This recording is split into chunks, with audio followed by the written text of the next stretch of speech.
কষ্ট করে যারা এখানে উপস্থিত হয়েছেন এবং যারা উপস্থিত হতে পারেন নাই আমাদেরকে একটু বলবেন মেহরবানি করে 12 তারিখে একটা করে ধানের শীষে ভোট দেওয়ার জন্য।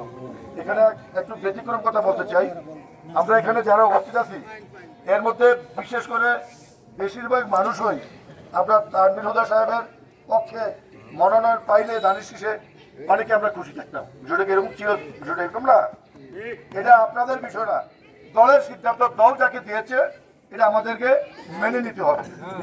জামাল সাহেবরা আমরা মেনে নেই বা না নেই, ধানের শীষ খালেদা জিয়া তারেক জিয়া এটা মানতে কোনো আমার কষ্ট হবে? তাহলে খালেদা জিয়া তারেক জিয়া যে সিদ্ধান্ত দিয়েছেন এটাকে মেনে ধানের শীষের পক্ষে একটা ভোট চেয়ে গেলাম।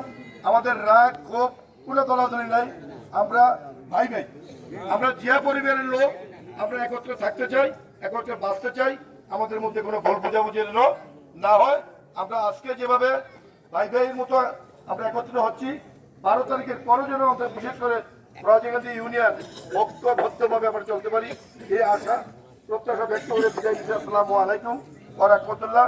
আমার একটু নির্বাচনের